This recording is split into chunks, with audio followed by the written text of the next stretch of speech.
The news day continues here on One News Now. I'm Pauline Verzosa.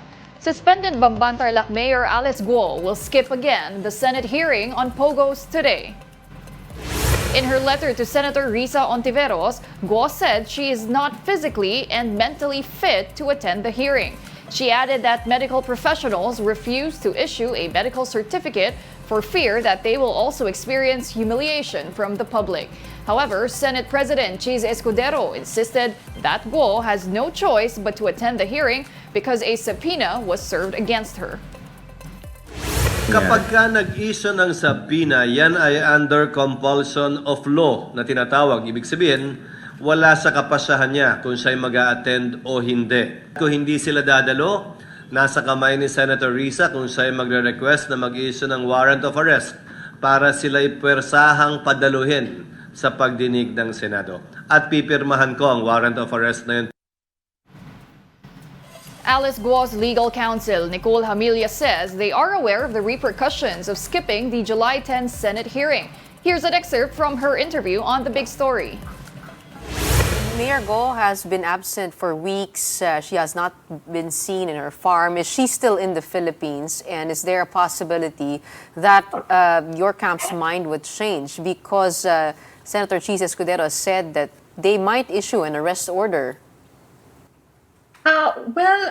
On the exact location of the mayor, I'm sorry, I'm bound by the lawyer-client privilege. But what I can say is that at the end of the day, the decision is always hers. The opinion or the options or the remedies, we just provide them as lawyers. We give them the options, and it's up to her naman talaga. So who knows? Malay natin, biglang magbago isip din niya tomorrow.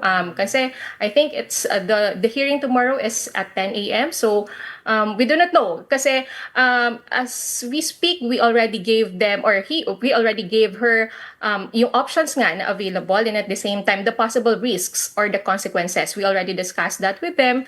Nakita or sinabi na namin kay Mayor na ito yung mga possible na, of course, in case nga na sakaling hindi makapag-comply sa subpoena, we are aware that the Senate has the power to issue contempt order. And as a consequence, she might be or issued also a warrant of arrest.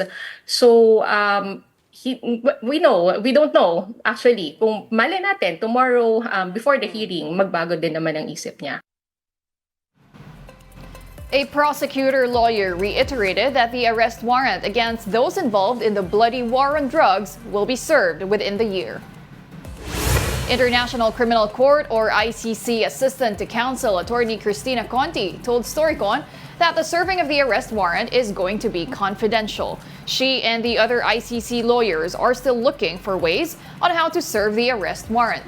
Conti also expressed concerns on the appointment of Police Colonel Lito Patay as the new Davao City Police Chief.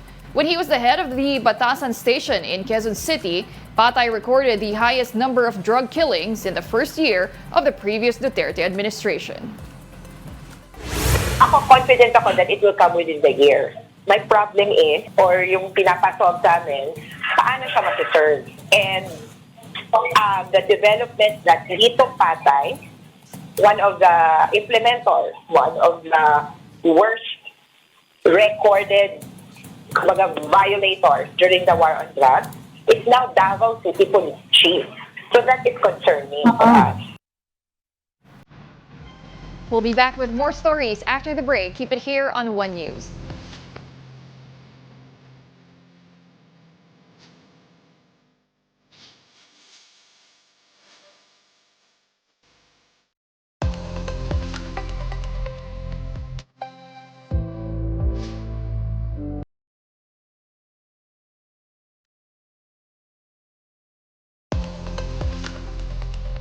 You're still watching One News Now. I'm Pauline Verzosa.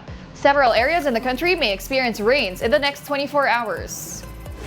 The Intertropical Convergence Zone, or ITCZ, may trigger scattered rains. Affected areas include Metro Manila, Calabarzon, Mimaropa, Bicol, and Western Visayas.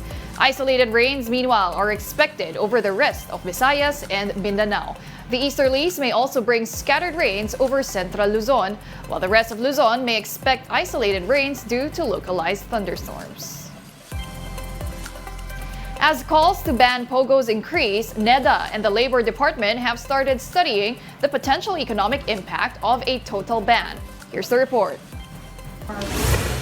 If you ask Socio-Economic Planning Secretary Arsenio Balisacan, it would be better to ban pogos in the Philippines, despite the possibility of losing up to 20 billion pesos in annual revenue, according to the Philippine Amusement and Gaming Corporation, or PAGCOR. The calls to ban pogos in the Philippines once again intensified after a series of videos showing the torture of its workers were released.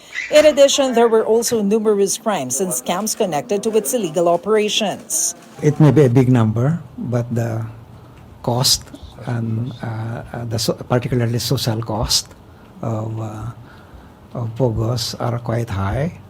And also we are trying to position our country as a legitimate place for business where we are trying to attract investors to come, tourists to come, and so the least that we want is to have a reputation na nandito yung mga criminals. Balisacan emphasizes that the possible loss of revenue from pogos can be recovered through other means. Finance Secretary Ralph Recto has said that he is keen in recommending to the President to halt the operations of pogos, given the recent issues surrounding the industry. However, the cabinet has not yet discussed the banning of pogo. Senate Deputy Minority Leader Risa Ontiveros had called on the Executive Department and the Senate leadership to act quickly on the recommendation to ban pogo. Other senators, including Senate President Chis Escudero, Senate President Pro Tempore Jinggoy Estrada, and Senator Loren Legarda, expressed support for the ban. For its part, the Labor Department is already conducting a profiling of more than 20,000 workers who might lose their jobs if pogo is banned. This involves assessing the skills or abilities of pogo workers to determine other jobs they would potentially enter. We cannot actually just wait for the day na sinabing close na. Dapat nagtatransisyon na rin kami. Baka gusto na ninyong mag-start ng training ninyo nang sa ganun maihanda na namin kayo sa available na trabaho. The profiling has already begun in Metro Manila, where PAGCOR has ordered that work from home is no longer allowed for pogo workers. This is to make it easier for DOLE to conduct inspections at offices and determine the legitimacy of operations. For News 5, Maricel Halili, We Are One News.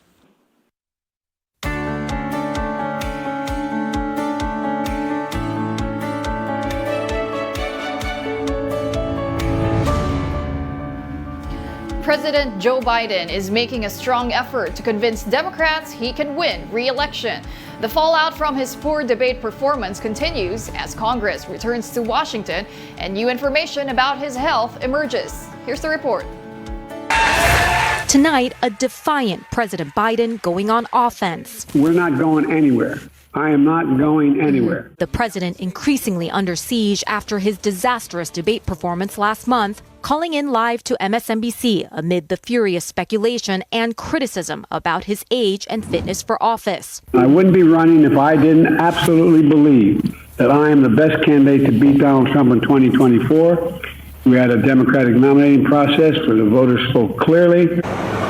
Biden asked about one particular statement he made last week that alarmed and angered many Democrats. And if you stay in and Trump is elected and everything you're warning about comes to pass, how will you feel in January?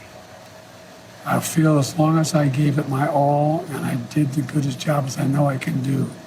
That's what this is about. The president playing cleanup, making clear losing is not an option. What would you say to those who are concerned by that answer?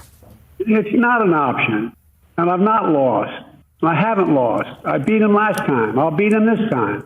But new questions tonight about the president's health dogging the White House after the New York Times reported that an expert on Parkinson's disease from Walter Reed had visited the White House 8 times in 8 months. CNN confirming that the neurologist met earlier this year at the White House with the president's physician. The White House refusing to say if that specialist was consulting about the president. That's a very basic, direct question. Wait. Hold on. Wait a second. 8 times, or at least once, in regards to the president specifically. Hold on a second. That's what you should be able to answer by this point. Wait, no.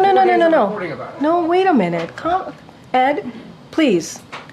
A little respect here, please. So every year, around the president's physical examination, he sees a neurologist. That's 3 times, right? This as the Biden campaign and its top surrogates are trying to calm the nerves of voters, lawmakers, and donors. For all the talk out there about this race, Joe has made it clear that he's all in. The president calling into a meeting of donors on Monday, pledging to attack Trump much more aggressively in their next debate. And in a new letter to Democratic lawmakers, Biden refusing to back down, writing that he is firmly committed to staying in this race, to running this race to the end, and to beating Donald Trump. And those are the top stories of the hour. I'm Pauline Verzosa. We are One News.